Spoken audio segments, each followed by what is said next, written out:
Big start करेंगे video का big news के साथ। द रॉक ने अपने आप को लेकर कुछ ऐसी बातें कर दी है कि जिससे जाहिर होता है कि वो WWE को कभी भी नहीं छोड़ने वाले। वो कैसे?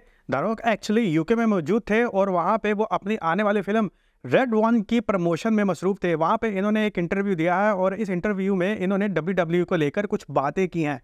इनके कुछ अल्फाज यूँ थे, an opportunity I can go back and not only make appearances but help to expand the company whether domestically or globally.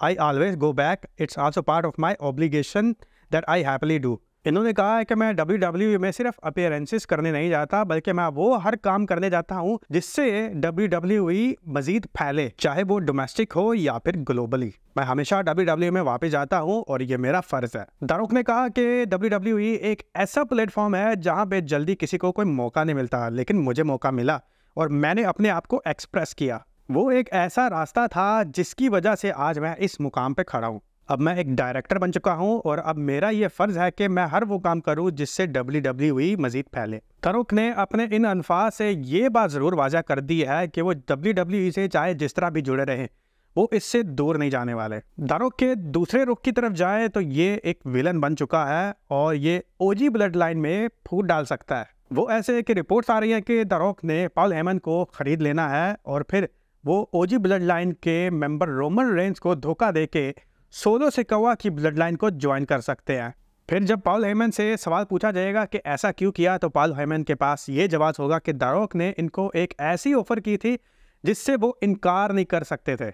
अभी तक तो यही रिपोर्ट्स हैं और अगर तो ये रिपोर्ट्स साबित हो जाती हैं तो फिर ये बिल्कुल भी अच्छा नहीं होगा, क्योंकि पॉल हेमन WWE का एक असली दिमाग है। इनके बगैर तो ब्लड लाइन बिल्कुल अधूरी होगी। आगे बात करेंगे AEW स्टार MJF की, जिन्होंने WWE को बड़े गंदे तरीके से डिसरिस्पेक्ट कर दिया है। एक फैन मीटिंग चल रही थी और उस फैन मीटिंग के दौरान एक फैन आया, उनके पास थी एक यूनिवर्सल WWE की टाइटल। तो उस फैन ने उस टाइटल बेल्ट को MJF को दिया। वो पोज बनवाना चाह रहे थे, पिक्चर लेना चाह रहे थे, लेकिन MJF ने उस पोज के दौरान उस टाइटल को ऐसे पकड़ा जैसे कि उसमें से कोई स्मेल या बदबू आ रही हो। फिर जैसे ही वो फोटो कंप्लीट हुआ तो MJF ने बहुत ही डिसरिस्पेक्टफुली उस टाइटल को नीचे फेंक दिया। तो इस सब मामले को लेकर MJF ने एक ट्वीट भी कर दिया है, I gotta be honest, I am hilarious. तो इसको कहते हैं रियल वाला हील।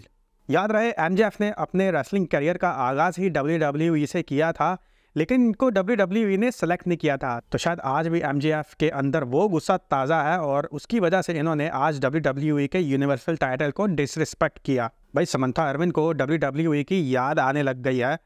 मेरे ख्याल में कोई 1 महीना भी नहीं कंप्लीट हुआ होगा अभी।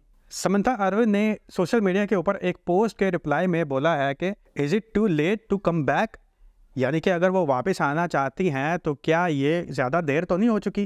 भाई इससे तो अच्छा था कि ये 1 महीने की छुट्टियां ले लेती और उसके बाद वापस आ जाती, क्योंकि इनका कहना है कि इनको WWE और इनके को-वर्कर्स की अभी से याद आने लग गई है। आई थिंक ये लेट तो नहीं है, लेकिन इन्होंने WWE छोड़ने के बाद जो कुछ कर दिया है, इट कैन बी टफ। आगे बात करेंगे केविन नैश को लेकर, जो कि रोमन रेंस की सैलरी का सुनकर हैरान रह गए हैं। इन्होंने कहा कि अकेले रोमन रेंस को आज जितनी सैलरी मिल रही है वो 1993 में पूरे रोस्टर को मिलने वाली सैलरी से भी ज़्यादा है। बात तो वाकई हैरानी वाली है, लेकिन ये दुनिया अब बहुत ज़्यादा आगे निकल चुकी है। नेक्स्ट मूव करेंगे द मामी रिया रिप्ली की तरफ, जिन्होंने बयान दे दिया है कि वो अगले 5 से 10 साल में कोई बच्चा पैदा नहीं करना चाहती, क्योंकि वो WWE के साथ रहना चाहती हैं और आपको पता है WWE कितनी मसरूफ़ कंपनी है।